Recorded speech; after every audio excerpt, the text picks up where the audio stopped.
and sometimes in the Midwest, y'all were told that everything had to be sugar and spice and everything nice in our generation. And no, you should be able to punch somebody in the face if they're coming after you. And, some of our girls, they just need permission to be the lioness, kind of. You know what I mean? Yeah. See, I never had that problem.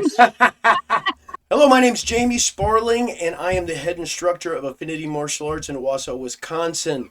And welcome to the FormABLE podcast. Today I have Michelle Nelson Kuzma from Lansing, Michigan, who is a Jeet Kune Do practitioner, Kali teacher, as well as a nurse practitioner. So we're brought her in today to talk a little bit about her background, as well as what it's like to be a healer and working towards being a dog sister, right? So those two things, that's really, really interesting, okay? Or also any time of that there's a martial arts person, there's usually some type of healing piece that's in there, but let's hear your take on it because yours is going to be much better than mine. How are you doing, Michelle?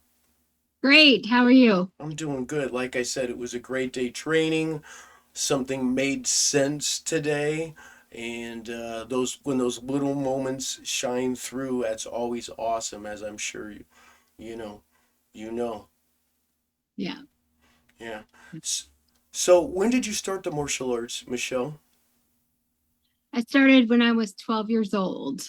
Really? So Uh-huh. yeah, it was quite a few years ago. Um, that would have been 1983. Was there a lot Uh, of ladies in martial arts in 1983? no, No. Okay. I'm sorry. I thought, no, no. I started when I was, let's see, I think I've told you part of this story before Mm-hmm. anyways, because we've known each other since, I think I met you in around 2012-ish. Something like But that. anyway, yeah, my dad enrolled me because I had told him before that I was interested in martial arts, but there was a new school that was starting in our area, and he just said, "Hey, I enrolled you and your brother in this martial arts class." And I'm like, "Oh, cool, okay." And I didn't realize it at the time, but I had been dropped in a gold mine of martial arts because it was the first Jeet Kune Do Kali school in the Michigan area. And it was Dan Timlin, who was fresh from California, who had just earned his apprenticeship under Dan and Osano. Mm-hmm.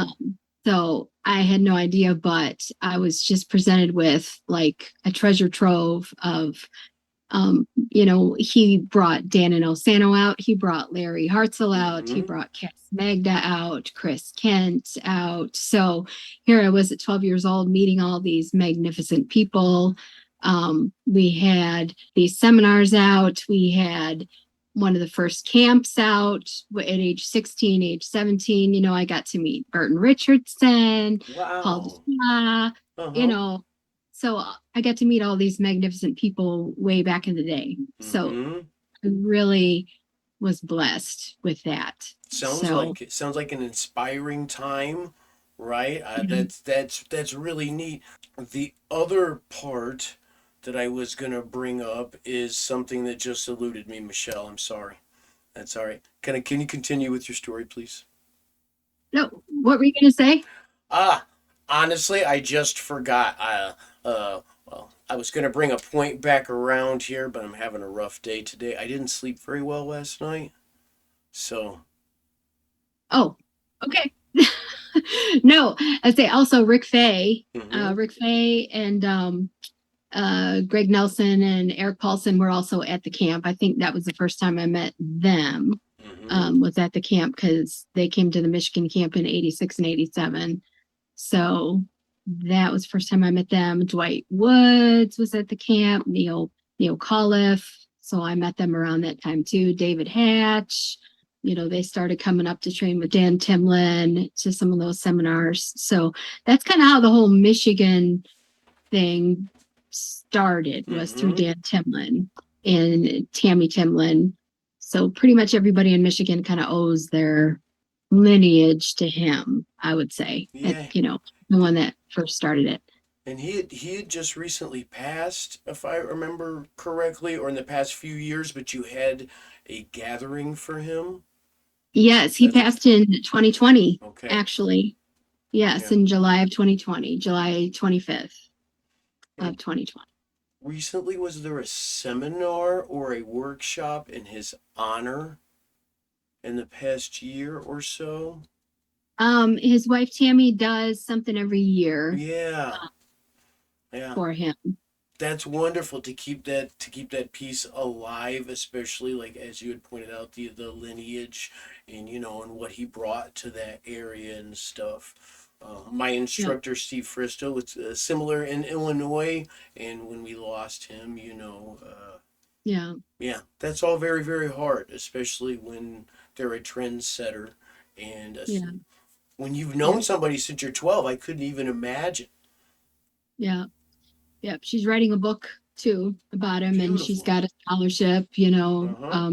children and things like that. So she's doing a whole lot as far as the school, because they still have the school, Mm-hmm. um, What is the you name of know, the school?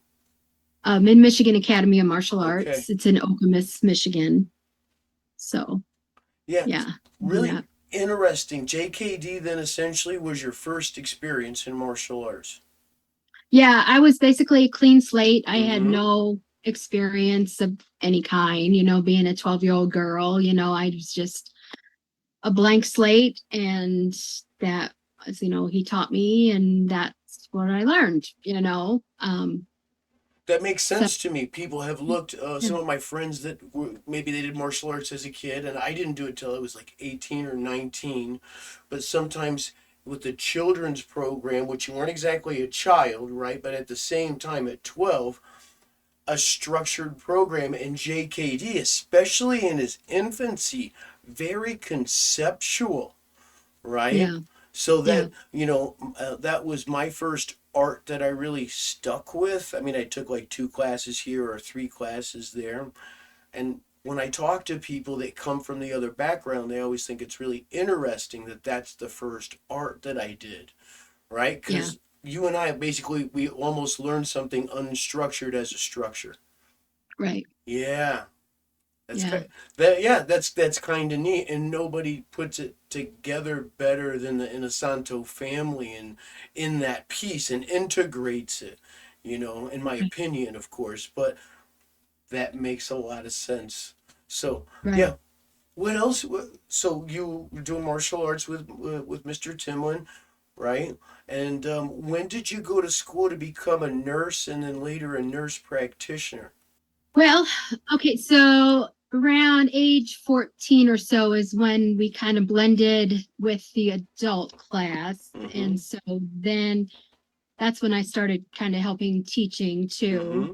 which was kind of fun for me because my instructor, he would always get phone calls like from California and stuff. And then he'd say, "Hey, Michelle, go teach the beginner class." And so Mm-hmm. so I'd be teaching these big guys that were, grown men. And then it'd be, "Oh man." And then Michelle, this 14-year-old girl would be teaching the class and making him do push-ups and all this stuff. And so that was really fun. And they would I say, bet "Oh, that was. yeah, it was fun for me, because I got to tell him what to do and stuff being 14." So, I outranked him and everything. So, but because it was really old school, Sounds back like then, it. Yeah, for hardcore. sure. But I was almost seven. I was 16, but I was almost 17 when he finally let us get our black belts. So it was almost 5 years before he finally promoted all of us to like black belt. He called it modern combat back then. Okay. Um, and then I graduated from high school and I went off to college Mm-hmm. and I got my nursing degree. And then I got married and then I started having babies. And well, actually, I've struggled with infertility for a long time and stuff. So Mm, um, I call it my sabbatical time because okay. I really didn't train a whole lot, if at all, really. So I kind of took a sabbatical from the martial arts Mm-hmm. because first I couldn't get pregnant at all, and then we struggled with that, and then we were trying to adopt, and then we finally did adopt, and so then I finally got my children, and so then I was raising children, so then I So kind you're of was like, slightly busy, is what I'm getting. Slightly busy. yeah, so I call that my sabbatical time from martial arts. A lot of So people have had a sabbatical time for martial yeah, arts, Michelle, especially somebody that started in the 80s. yeah. Yeah. Even then, I still missed it, and I never lost the love for it. Mm-hmm. That was pretty much like the 90s and early 2000s as that period of time. And, I missed that part of myself. Things developed during the 90s and early 2000s, like jujitsu and the Dog Brothers and Master Chai, things like that I kind of missed out on. But I saw them on TV, like I would watch documentaries. And I'm like, ooh, that is really cool. I want to do that, Yeah. And so I saw the documentaries and I was like, I want to do that. So when my kids got old enough to get into school, I was like, okay, I need to get back into this. So I did. And I kind of looked around for schools where there was like a day class and things like that. So I got back into it and I went into different schools and things like that. And because things had evolved and changed in the area. And I've been with several different areas, several different schools and blah, blah, blah. And I've trained with several different instructors. Yeah. So I'll call that my second wave of martial arts, basically. And that's kind of where I met you. First, I met Steve Lilligan, and he Yeah. introduced me to you and all that. So that's when I got more into the Muay Thai and the Wing Chun, and I really liked doing that. And I loved the Muay Thai, and I really liked the hardcore stuff like that. I remember as we were getting to know one another is when you started to train for your instructorship for Muay Thai, if I do believe. Yeah. Yeah. Yeah. Right And around or right after that time. yeah, because when in my second wave of martial arts, I'll call it, I was like, all right, I want to get my instructorship under Guru Dan this time. I want to, because the first time I really didn't care. All I wanted was my You black belt. didn't even know what it was. Like you said, I mean, at 12, 16, Yeah. whatever, right? I imagine. Yeah, I just That's wanted my black amazing. belt. But now it's like, all right, I want my instructorship under Guru Dan. So I want my instructorship under Master Chai. I wanted to go to Thai camp, which I did. And I also got my instructorship under Rick Fay. And I was given an instructorship under Larry Hartzell, who had passed away. But it was kind of like a legacy because they knew I had trained with him when I was younger. So I had those 4 instructorships. That's so wonderful. That was really cool. Yeah. Then the pandemic kind of hit. And also, I had got some inflammatory arthritis in the middle of all that. And so my body kind of started falling apart. The gyms closed down. You couldn't really train. I had some hypermobility. I had some inflammatory arthritis. My joints started falling apart. It's like, I can't do, this is too hard on my joints. It hurts. I can't. Sometimes I understand. I can't have people reefing on my joints. Like even in Wing Chun class, because I did some classical Wing Chun, and it was like, it hurts. And I couldn't get people to understand you cannot pull on my joints. It hurts too much. And so anyways, in the middle of all that too, Guru Dan wasn't traveling anymore because I would go to his seminars twice a year. And there was always one in September, and he wasn't able to travel out to the one that I would go to. Well, I have a friend. Because also in the middle of this, I had met Carlos Flores, my friend. He's Mall Dog is his dog name. And I was like, oh, you're a Dog Brother. I saw the Dog Brothers and I want to be in the Dog Brothers. And so he would always encourage me to come to this open gathering. And I'm like, I can't. It's the same weekend as Guru Dan. And I always go to the seminar. But Guru Dan wasn't doing it anymore. And so because of the pandemic, they were having this open gathering in Chicago instead of LA.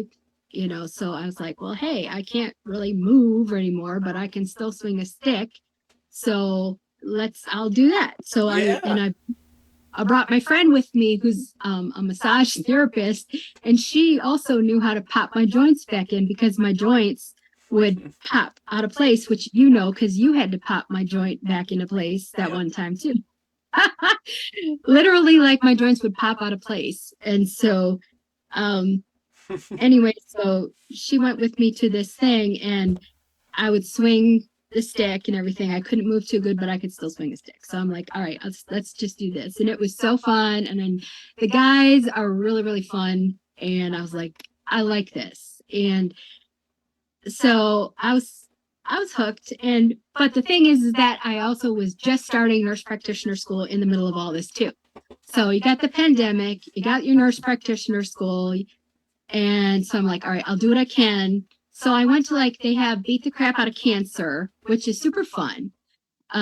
So I was doing that. I was going to nurse practitioner school, and I just kind of like doing what I could do. That's And the also coolest name ever, Michelle. All the what? time that would beat the crap out of cancer. What was that? Beat the Crap Out of Cancer? Yeah, is that the name of it? What you said? Uh-huh. Yeah, that Yeah. is the best name ever. I remember seeing that, and to this day, like that is the catchiest and the coolest thing that I ever saw. Yeah, just I mean, I wasn't there, just a flyer. I was like, oh hell yeah, that's amazing. Yeah. I mean, it's I didn't name it. I mean, it's a Dog Brothers thing as far as I can tell. It's a Dog Brothers wide. Like I do believe so. Yeah. different tribes across the country, and I think across the world. Like, I pretty sure different, like Canada and other countries, I think they do it too. Because the Dog Brothers is a worldwide organization. They have different countries and stuff. I'm just a newbie. I'm not even a dog yet. I was told by a full dog brother that I'm just a puppy. So yeah, I hear you, Michelle. Michelle the pup. That's it. I'm just a baby. NP, so, nurse puppy. Yeah. So the first gathering that I have gone to is the one in 21. And then I couldn't really go to the gatherings when I was in school, because when I was in school, it was like I couldn't do anything except I couldn't do anything fun. All I like to do was study and work and study and work and study and work. So I could barely go to even Wing Chun class, and I couldn't even do that. So, but as soon as I got out of school, man, I was like going to all these Wing Chun or all these Dog Brothers gatherings. I've gone to like 3 Mark Denny seminars and 2 Beat the Crap Out of Cancers. I've gone to tons of different Dog Brothers gatherings, and I love the guys. They're my people. Like, you find new people, and it's like, these are my people. They're so fun, and they're so accepting. And I've taken my son with me, and like, they're accepting of him. It's like they're like a pack. I love them. They're like my pack, exactly. Yeah, that's what it sounds like. So, and which is really cool, because the Dog Brothers, there's not very many women in the Dog Brothers. There's designed, I mean, if you notice, the name is Brothers. It was designed to be for men. And when you talk to, I was listening to some of the stuff. Mark Denny is, if you talk to him or you listen to some of his things, it's about turning boys into men, because he talks about his relationship with his father wasn't all that great, and men, boys need to be finished, or boys need to be challenged. And I agree with that. Men, they need like a rite of passage, or men ritual. Yes. And it talks about men need to be able to protect their women and their land and their family. Yeah, all that. And I agree with that. I'm not like anti-men or pro women power. I'm not like that. I think men should be able to do that. And I have a husband, and I know he's a very strong man. We've been married 32 years, and I'm very pro man. But I also think that a woman should also be able to protect herself and her family, because if the man's off fighting in a war, or who's going to be left to do it? I mean, it reminds me of the first scene from, I don't know if you ever saw Vikings, that series, and it was either the first or the second episode when Lagertha, I love Lagertha. I always say that Lagertha is like my great, great, great, great, great, great grandmother. There's like, in the later episodes, she's out fighting right next to the men, right? But in the first couple episodes, the children are still little. And so she's at home with the kids, taking care of the kids. So her husband's out fighting and she's at home, taking care of the kids, just like I did. When my kids were little, I was home with the kids. Mm-hmm. And so these men came and tried to come and, her and, everything else. So she kills them, duh. And so her husband comes home from war. It's like, how was your day, honey? And she's like, fine. Anything happened? Not really. So it's like the women have to be able to protect themselves too. So Agreed. you know what I'm saying? And sometimes in our culture, I don't know. Ooh, I don't want to get in trouble, but you spoke with my wife, okay? We have about 50% women, and sometimes in the Midwest, y'all were told that everything had to be sugar and spice and everything nice in our generation. And no, you should be able to punch somebody in the face if they're coming after you. And, some of our girls, they just need permission to be the lioness, kind of. You know what I mean? Yeah. See, I never had that problem. Well, I know you, and that's, perhaps, and that's why I'm sorry, I'm kind of talking out of the side of my whatever, just sometimes that's a piece. Yeah. It's like, my father was in the military, and my sensei never heard that controversy. Boys and girls. He treated me just like anybody else. Mm-hmm. So I was the only girl in the class. Now his wife was also an instructor. So there was that. Just like the Inosantos. Right. Just, Mr. and Mrs. Inosanto. So maybe in the back of my mind, there was that. And it's like, okay, it never occurred to me that I would be treated any differently. So good for you. My father was like, okay, you're going to be independent. You're going to learn how to shoot a gun. You're going to learn how to change a tire. You're going to learn how to change your oil. You're going to learn how to pump your own gas. You're going to learn how to do all this stuff. And then I got married and my husband does all that for me now. So I don't. All systems are firing normal there, Michelle. It's okay. Right. Yeah. Not that I can't do it. I just don't have to anymore. There you but go. I can. Right. So I think it's important that women know how to do that because, what's going to happen if your man leaves you or dies or whatever? I think you should know how to do that. But I also think chivalry is important. And as far as the Dog Brothers, I will say this. I could do without. I love the Dog Brothers to death. And I think the younger Dog Brothers are much more better at this. But like the older Dog Brothers, there's a lot of vulgar, crass terminology that I can do without. I bet also that it was worse back for years, and it's probably better than it's ever been. Yeah. You don't need to tell dirty jokes. That's not necessary. If you're going to protect your women, you can respect your women. Yes. Let's have some gentlemanly chivalry here too, because if your job is to take care of your women and protect them, then you can respect them. Just like that's ridiculous. I don't like that. But yeah, that's a part of it, and sometimes that's. I hate to say it. Sometimes boys will be boys in this weird way, and we don't even realize.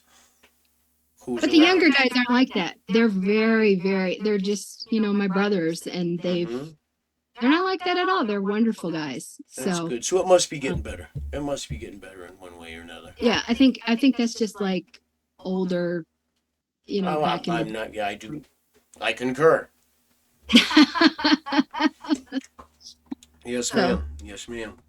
So, Dog Brothers, you got a fight lined up. Tell us about it. I'll have several at least, but.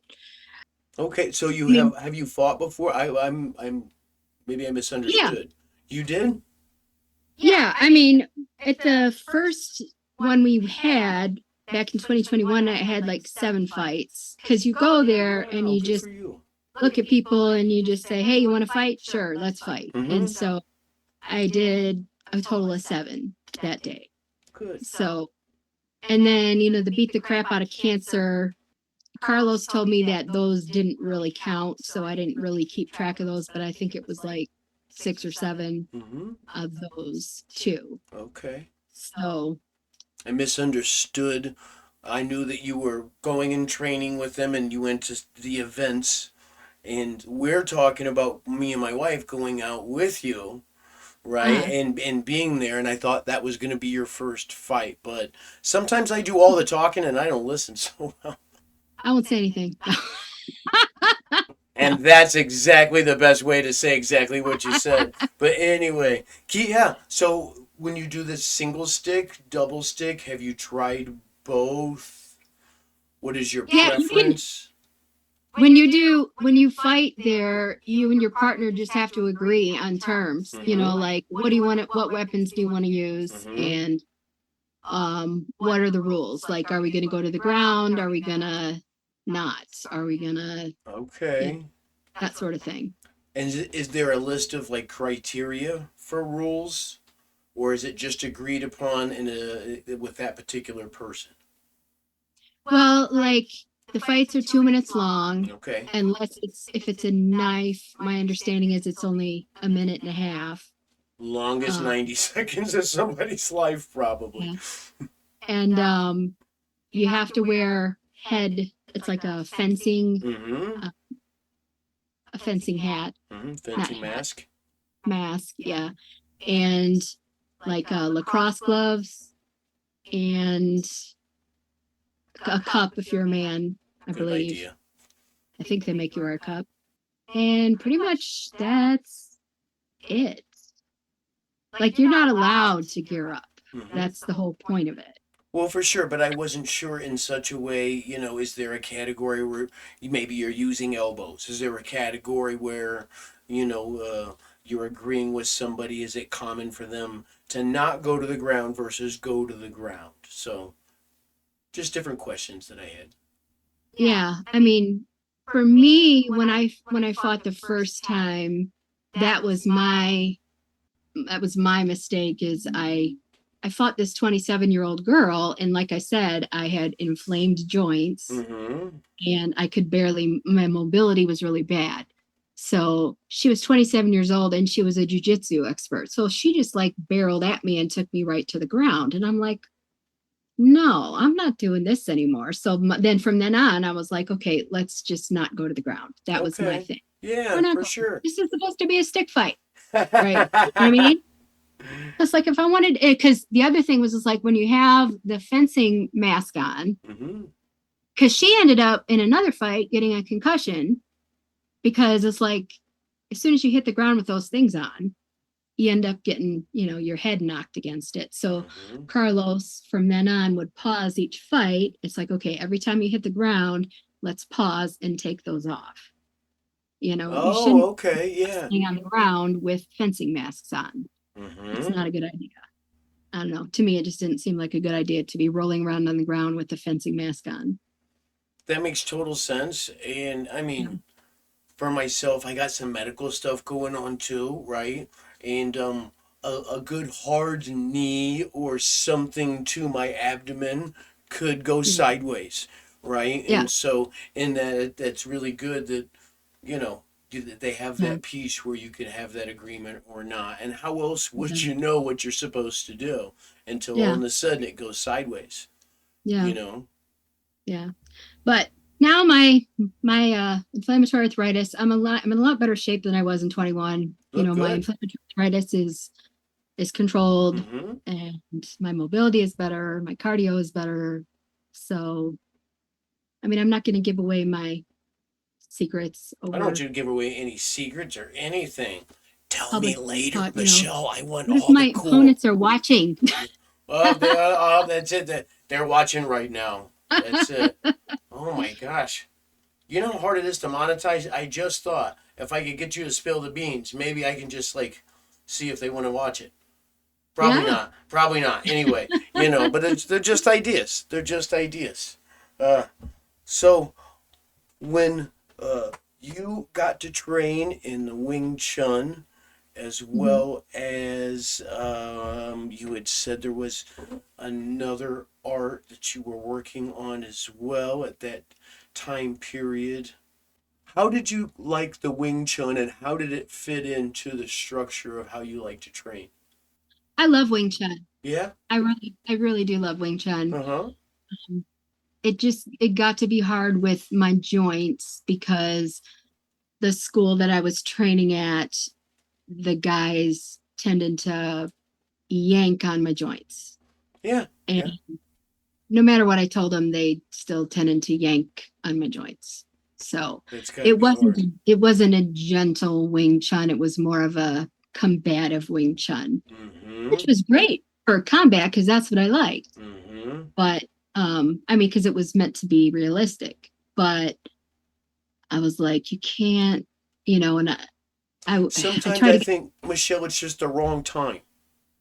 yeah, For you know what I mean? Like yeah, honestly, right now I'm doing Brazilian Jiu-Jitsu and it's you know, by the grace of God and meeting the right person, somebody that also does Kali, JKD, and respects all of those things. And I have a, you know what yeah, I mean? But I have a cadaver ACL in my knee, and I've got all these other things too. So sometimes at different times in my life, especially when I yeah, was in school, like I yeah, can't get injured and not be able to function. So I wasn't able to do BJJ.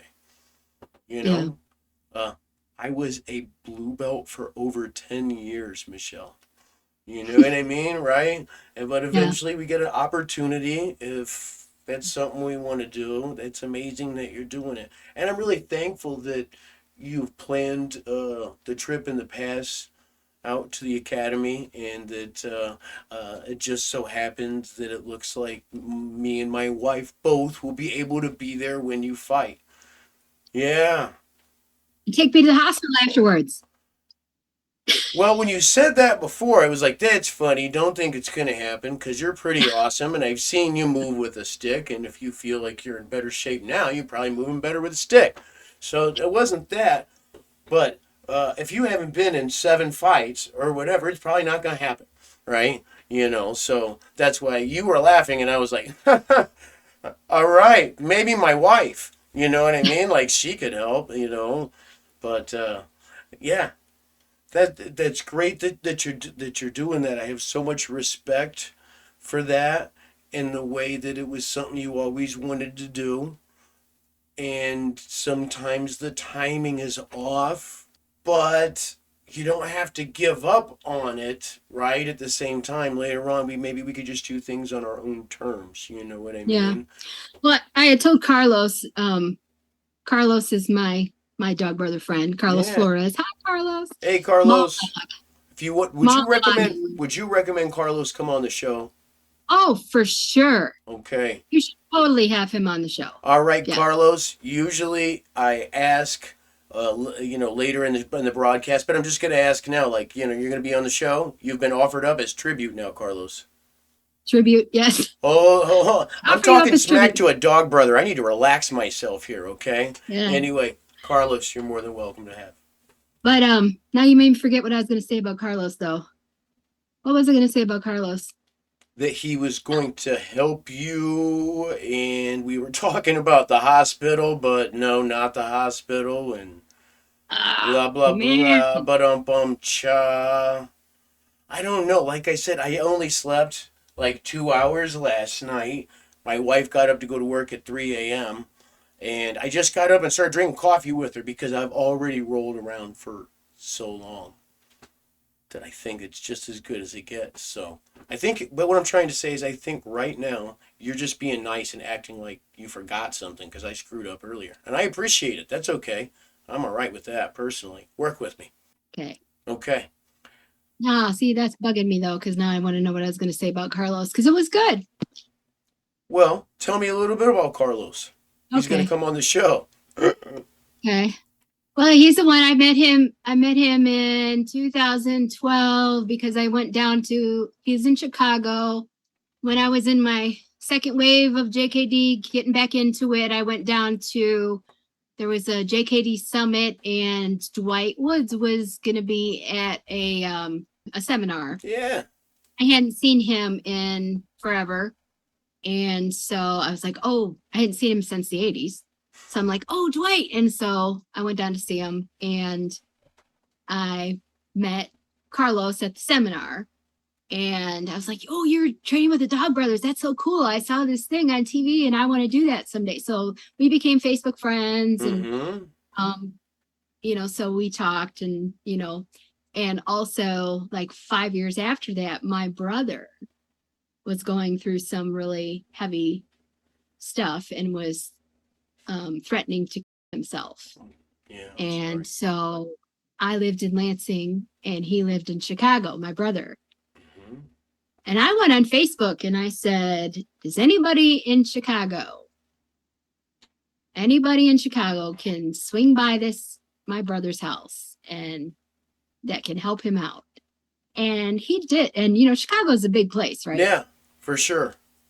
And Carlos answered me and he drove over to my brother's house, which was like an hour away. And he went over there to help him. And I hadn't seen him in 5 years. You know what I mean? Yeah. So I won't ever forget that. That was 5 years later. He sounds like a stellar human. I'm excited to meet him. He is. He's like the best human. Yeah. So that was in 2017. And then I didn't see him again until 2021 when I went down to his gathering that he was hosting for the 2021 for the open gathering, which was usually the open gathering for the Dog Brothers is in Hermosa Beach in California, which is what we're going to go to in a couple months. But because of the pandemic, they had several different ones throughout, like Chicago, and I don't know where else they had them. I just know that I went to the one in Chicago and there's about 30 of us there.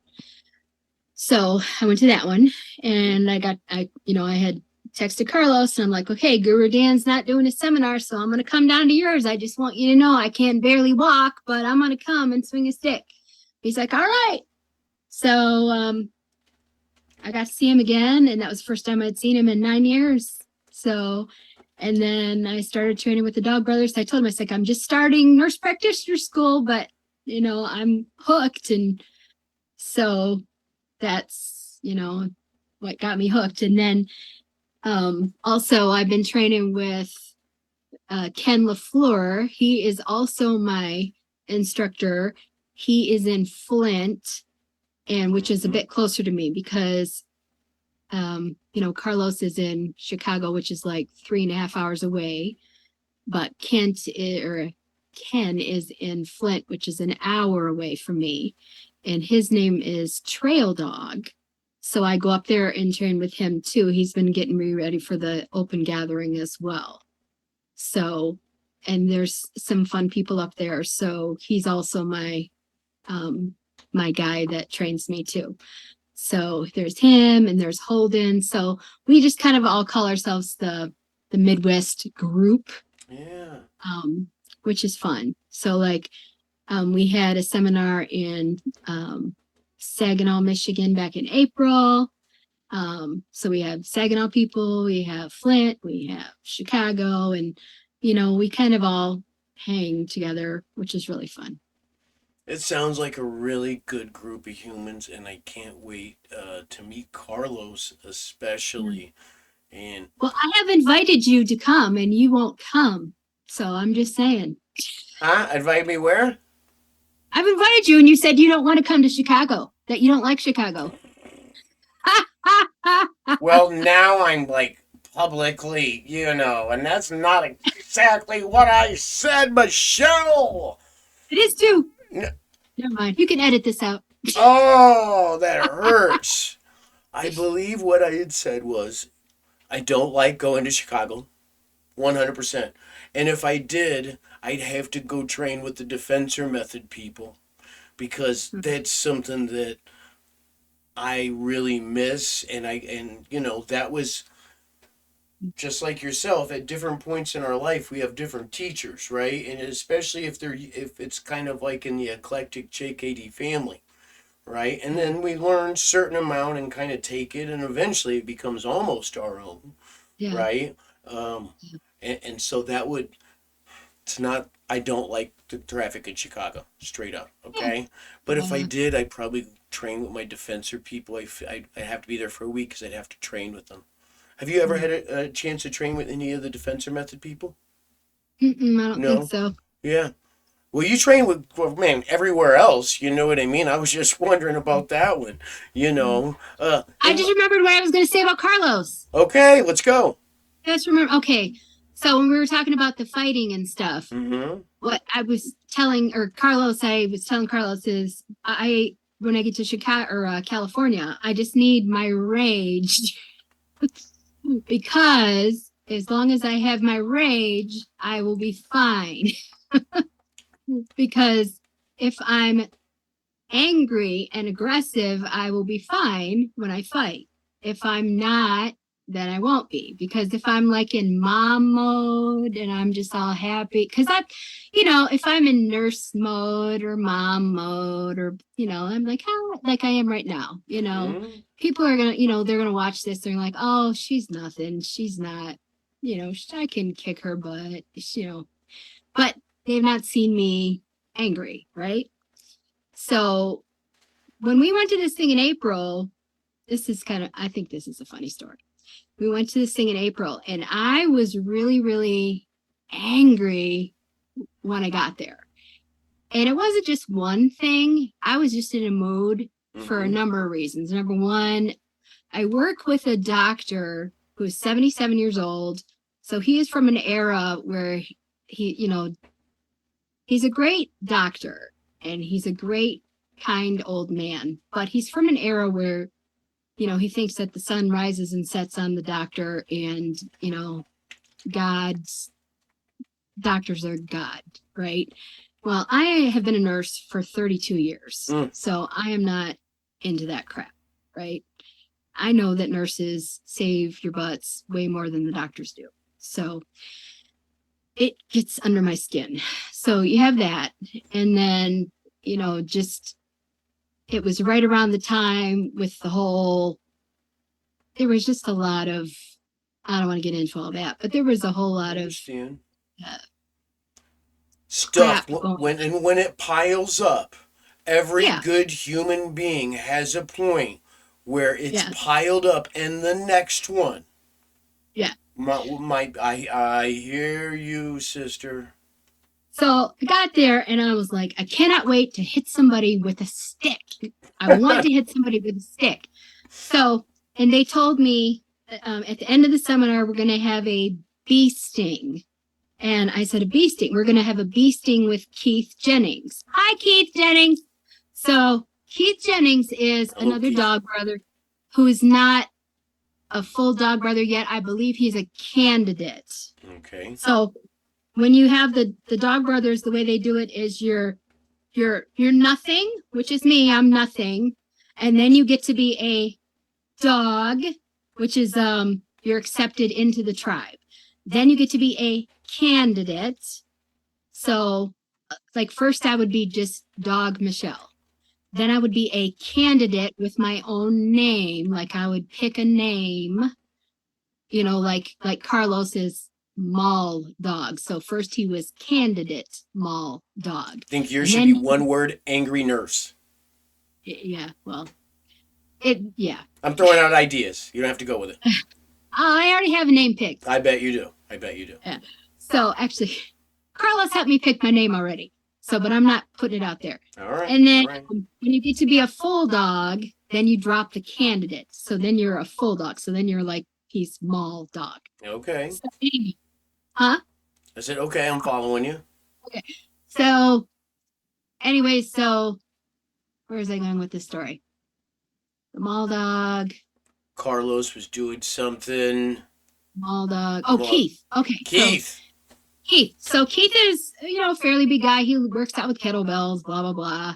And so they wanted to test his athleticism, and just kind of see where he was at. So they said, well, Keith is coming to the seminar. So what we're going to do is at the end of the seminar, we're all going to attack Keith one after the other. So like we're going to all switch out, but he's not going to So like 10 of us are going to spar him, but he's not going to get a break. The MMA community calls that Shark Tank, but you guys did it with a stick. That's what it sounds like. They call it what? Shark Tank. Shark Tank? Yeah. Okay. Well, they call it beasting. So they said anybody that wants to do it can do it. So, and we get to pick the weapon. Keith doesn't get to pick, we get to pick. So like, okay, well, this sounds fun. So there was 10 of us, and my son is a beginner, and he has autism. He has higher functioning autism, but he does have autism. And one of the things I love about the Dog Brothers is how accepting and wonderful they are with my son. He's got a bunch of uncles, bunch of dog uncles, I bet. He does. And Keith is also a father, a very loving father. So he would never, ever, ever hurt my son, right? I say that. So we all were lined up at the end of the seminar. And I, because we're doing the seminar and I'm getting all tired and cranky. And I'm like, Carlos, when do we get to fight? I want to fight. And anyways, he's like, soon. So we finally get to fight. And we're lined up. And I had told Keith, I says, Keith, I says, as hard as you go on my son, it's going to be as hard as I go on you. I'm just telling you. And I was like half joking because I really didn't think he was going to hurt my son, right? So we lined up in order, and my son was like number 3, and I was like number 4. And so I turned my head for just a second, and I turned back, and my son is laying on the ground. And I was like, what? And because it was like my turn, and I was like, I just lit into him. I totally beat the crap out of him. And so then they had the video of the fights. And so I got to watch it later. And I was like, I showed my husband, because my husband was, he had gone down to his parents. He was building a ramp for his brother as MS. So he had to build him a ramp. So what a good guy, good brother. Yeah. So I looked at the thing and I was like, oh, it looks like Danny just kind of fell down. I says, it's possible I may have overreacted. Sorry, Keith. In my head, I was totally thinking when you looked away and then you looked back, all of a sudden mom rage kicked in, and later on, like, no, I think he tripped on a rock, Michelle, actually. I know. Yeah. I was like, it's possible I may have overreacted. And my husband just kind of rolls his eyes because Danny just kind of fell down, but it felt so good. And, it was funny. And everyone afterwards, they were like, wow, Michelle, I've never seen you act like that before.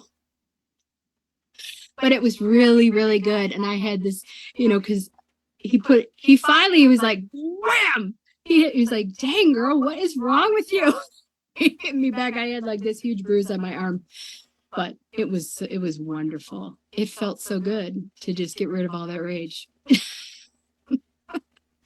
Anyways, at our academy, we just have a joke. We call it impact therapy. Yeah. Okay. You cannot tell me whatever it is that punching stuff, like, I don't know, being a guy, most guys have punched stuff they shouldn't punch. Yeah. Right? So, and in all types of situations, giving them that outlet. Ladies, too, everybody, right? Yes. And when I've taught women self-defense classes, and I have them punch stuff, and they're like, this feels really good. Yes. It does. I'm telling you, it really does. And I try to get women to do that because most women, my hairdresser, I did a self-defense class for her and her daughters and stuff, too. And she was trying to... Bless her, she's trying to understand me. Like, so you do this for fun, And like, yeah. And she doesn't understand how I think it's fun. I like, well, I think most women do not get it. Most women are not wired like this. But when it comes to their children, then they will do this. They will fight for their children, to defend their children, So it is in there deep, but, to just do this just to do it, but to me, it's so, so important. Like, this is one of the most important things. This is another reason why I got involved with the Dog Brothers, is one of my instructors, and I'm not going to name him because I don't want him to feel bad, but I did tell him this. So he had said at a seminar a few years ago, he was given a seminar, and he said, in this room full, there's like 100 of us in this room. I think you were even at that seminar. He said, there's only about 4 of you in here that could defend yourself with a stick, with your life. And so I just went, and I went up to him at the break, and I said, am I one of the 4? Well, only you, Michelle. Only you, I think, would walk up and say that. So continue, please. And he says, no. And I said, excuse me? I said, excuse me? And he's like, no. And I'm like, that just really offended me. Really offended. I'm like, what are we doing here then? I don't do this for, I understand. And this particular instructor puts a really big emphasis, which is great, on fun and fitness and becoming a better person, which is all very, very important. But to me, it's always been about defending your life. It's always been about defending your loved ones and protecting yourself and people that you love. And I never, ever want to forget that. And the Dog Brothers are very, very, very much about that. Mm-hmm. So, and my first instructor was very, very much about that. So it's kind of like bringing it kind of in the middle. And I think kind of working it together.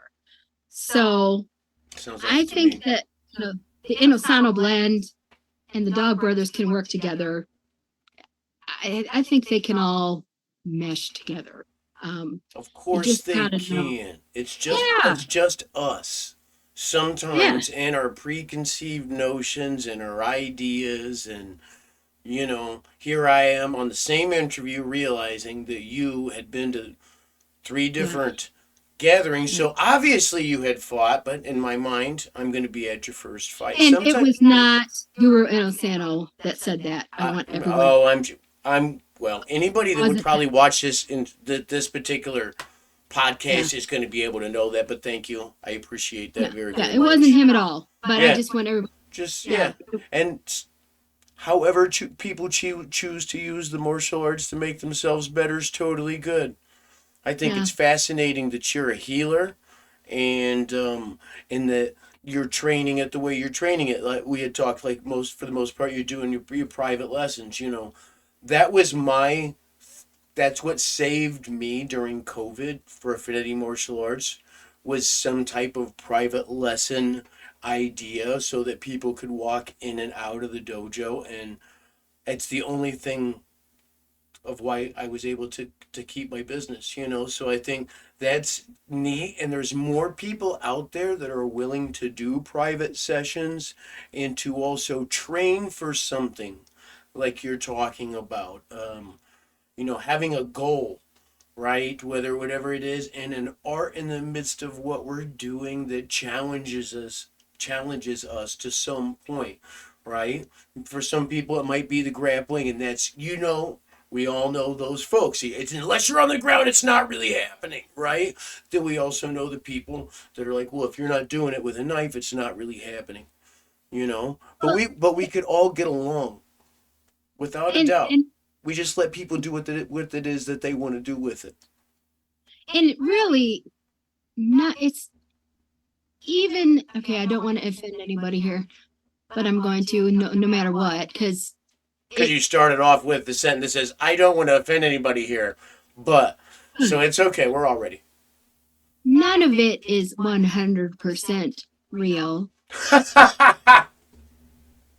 Even the Dog Brothers, because you're still wearing a mask. Oh my goodness.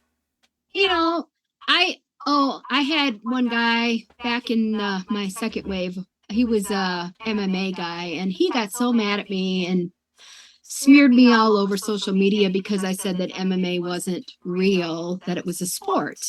I'm like, it's not a sport, or it's not real because you don't have weapons. It's only one person against one person at the same weight class.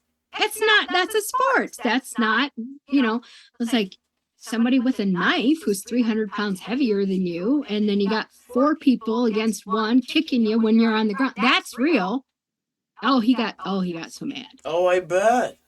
I You bet. know, he's, And they all but they I mean all those things all have their merit. But I like yeah, what you said. Okay? yeah, When talking about offending somebody. This is the way yeah, that I put it the other day and I thought it was funny. Okay? Is that, you know, to a certain degree we're all faking it and then we judge how much everybody else is faking it. yeah, Right? To a certain degree. And in order to train it, especially if we're doing it like for self protection or just, you got to do a little bit every day and you can't be hobbling every day, yeah. you know? Right. Yeah, it's like I got to go to work the next day. Yeah. So That's when I important. had told when I had told this same instructor that I was training with the Dog Brothers, he said, "Please be careful." Hmm. And I said, "Well, you're the one that kind of encouraged me to do it because you're the one that said that I couldn't be able to defend my life with." So he's like, "Well, Mark Denny would certainly be a good one to train with then." So like, well, it's because of you that I went to train with them. So And we never know. Sometimes for him, that's probably not what he meant, right? But at the same time, it brought you full yeah, circle back to what you want to do in the first place. And if yeah. you are I going to mean, do it, they have it broken down into a system that they've been doing, frankly, as long as MMA has been considered a sport, yes? yeah, Right? So, and I think it's fascinating when you talk about the different people you're training with. I'd be interested someday, and hopefully when we're in Los Angeles, that you could show me a couple different approaches to the same thing. I yeah, mean, like a lot of times with different. So you're training like an MMA fighter. Everybody knows an MMA fighter. You're going to essentially need your ground person. Now we've taken that out of the equation, but you're going to yeah, have, right? Maybe one guy's got better footwork, so he shows you better footwork. Maybe one guy's got this, and by the yeah, time you go and do the homework, like I know you will, because you do, then you mm, have something like a game plan that I'm trying to get yeah, out of you right now because I'm going to sell it to all your opponents, Michelle. yeah, All of them. Sell it to them. That's how I'm going to monetize the podcast.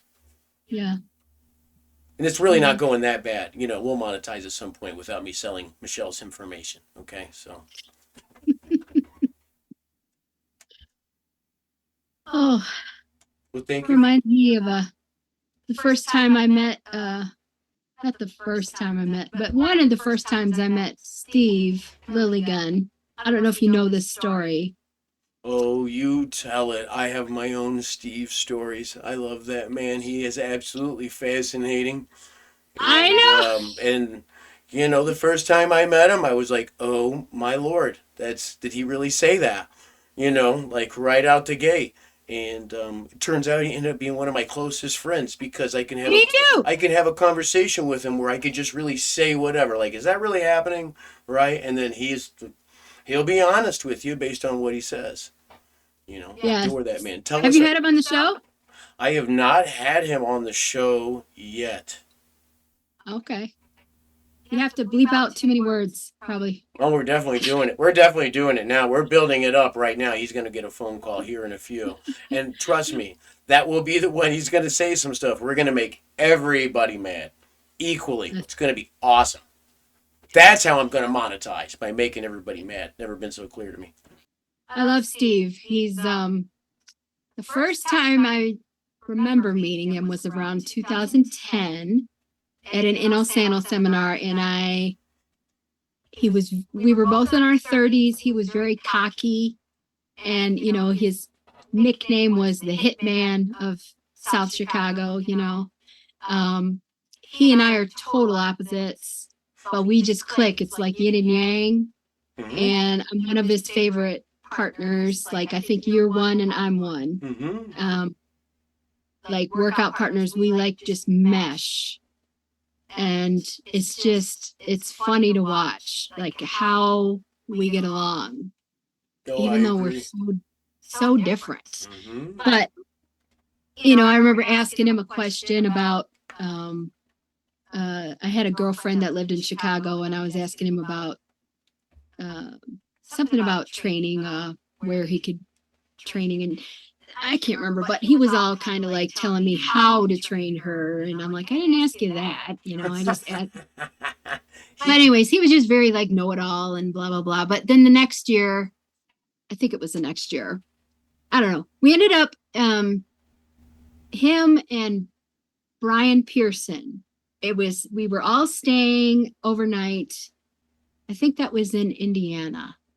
He was still cocky, and he's like telling me that, because he's an excellent grappler, right? Yes, he is. And I was always like, I had done grappling for 2 years and I was no good at it because grappling has rules and everything I wanted to do was illegal. And every time I tried to do something, it was against the rules. Like, oh, you can't do that. That's illegal. Oh, that's illegal. Oh, that's illegal. And so I didn't like grappling. I like You Larry don't like Hartzel's. rules, Michelle. Okay, Huh? unless you're making No, I them, don't like lady. rules. I I hate know. rules. Okay. Yeah.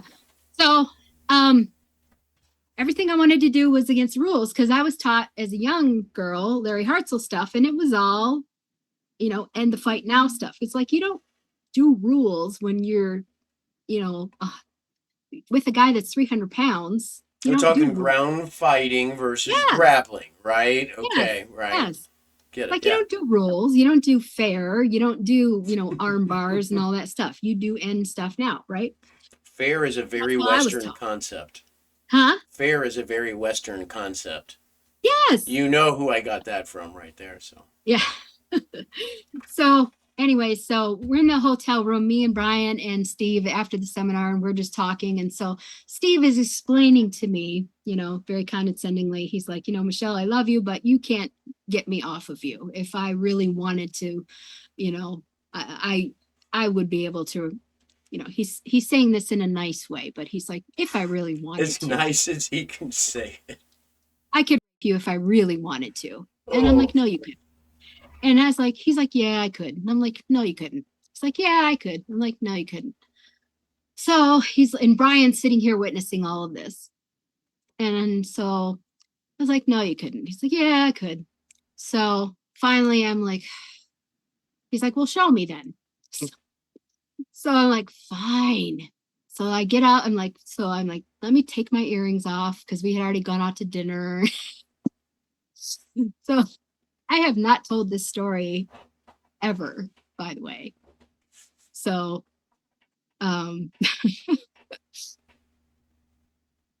take my earrings off, and Brian Pearson can witness this. Take my earrings, we get down on the ground in the hotel room. He gets on top of me, and I'm not going to tell you exactly what I did. And it wasn't as something like, oh, I kicked him in the balls. It wasn't that. But let me just say it fell under the category of Kino Mutai. And Kino Mutai, if you don't know what that is, look it up. He screamed like a little girl. He got off of me so fast. And I started laughing so hard. And then he put me in an armbar. So then I started laughing. So then I tapped out. So it was a draw. Well, I can totally see that, and thank you for sharing that story. I could see all of that happening, and was it a pinch? No. No. Okay. All right. We'll talk about it later. Well, Hold on. Is there a pinch or not a pinch? pinch tear. Yeah. Tomato. The martial arts equivalent is pinch, tear. I don't know. Was I pulling, ripping, or squeezing and twisting? I was grabbing. So a lot was happening. But it was great. And he's grown to respect me. Oh, I know. Also, we were talking about the Wing Chun, and Brian has also, he told me he's like, wow, I had no idea she was so fast. And not about that, but about, after the seminar, he's like, she's really good at taking center. Cause I do the Wing Chun. Mm-hmm. Um, so he likes my Wing Chun skills and he thinks I'm good at holding pads for him and stuff. So that's why he likes being my partner. Um, of course, this is back in the day. I haven't seen him in a while because he moved to California.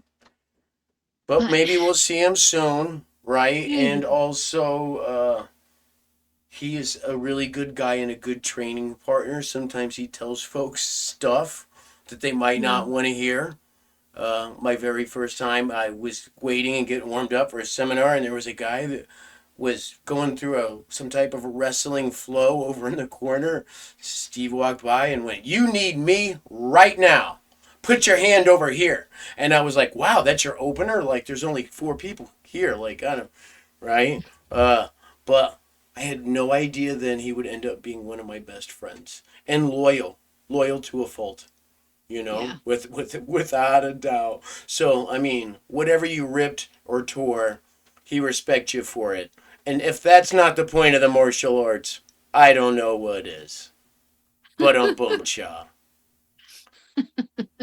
All right, Michelle, thank you for coming on the show. I really appreciate it.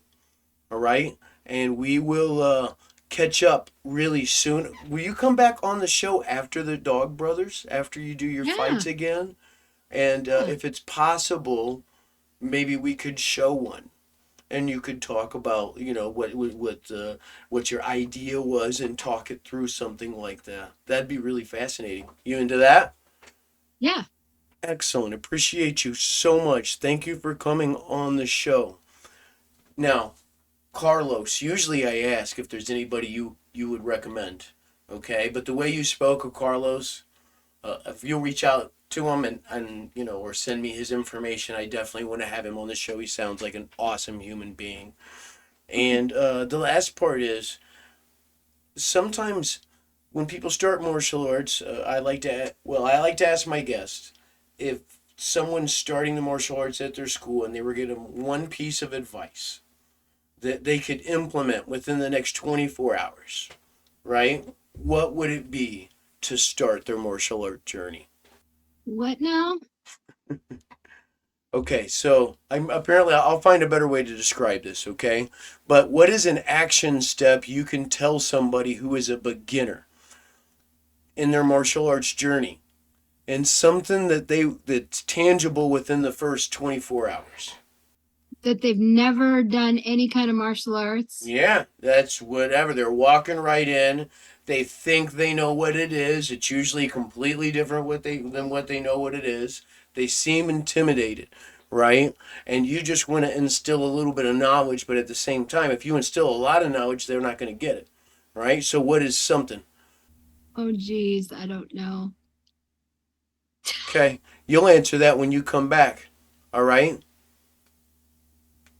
I mean, this is kind of, I usually tell my students, like when they're brand new, Mm-hmm. especially if they're younger, I was like, go watch The Karate Kid. Go get inspired. Yeah, go Yeah, watch The Karate Kid or go watch Rocky 3, you yeah. know, go get inspired, go watch something like that. I think that I think that's a good piece of advice. A lot of martial arts, whether we know it or not, or see it or care or whatever, it ends up being like our own hero's journey in a Hmm. lot of ways, right? And sometimes you're going to be on sabbatical. If you're going to do Hmm. it for that long, there's a sabbatical, right? Yeah, Most people don't last that long, but most people that I've spoken with, and I know it happened with me, there's some yeah, time, right? So yeah. staying motivated is really, really important. And yeah, go watch the Karate Kid. That's it. All right, but don't come back and start talking about sweeping the leg. Okay, that's not the point. If you come back talking about sweeping the leg, then you got to go watch it again.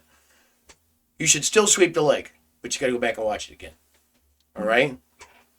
All But right. cha. Thank you so much for coming, Michelle. We're gonna have you back on the show after your fight, of which is not your first. But I'll get to be able to be there and experience it, as well as hopefully my wife Tina. I Okay. appreciate everything you do for the Inasano group here from the Midwest, and you kind of help organize things for just a couple of us, right? Or in the midst of when you're making your plans, you reach out to us, and it always means a lot. And I just want to say thank you. It's super cool, and it means a great deal. And I'm gonna come out there and watch you fight. It's gonna be amazing. Yeah, thank you. All right, this is Jamie Sparling, the head instructor of Affinity Martial Arts and Wellness. This is the FormABLE podcast. I have instructor Michelle Nelson Kuzma here, who is also a nurse practitioner, healer, been involved for a martial arts for a really long time and had a hell of a journey. And she's going to come back once again and see us and talk to us about hitting people with a stick. Okay? Especially if you think they hit your kid. And I think that makes total sense. If you think they hit your kid, you should just hit them anyway. I'm pretty sure that there's a statute somewhere in something where they were like, at least at one point, they were like, I don't know. Sounds like a mistake. Okay? Thank you for so much, and thank you for watching the FormABLE podcast. Make sure to like, subscribe, all that stuff that I usually forget to say at the beginning, which is what I got to work on. But we all got something to work on. All right, keep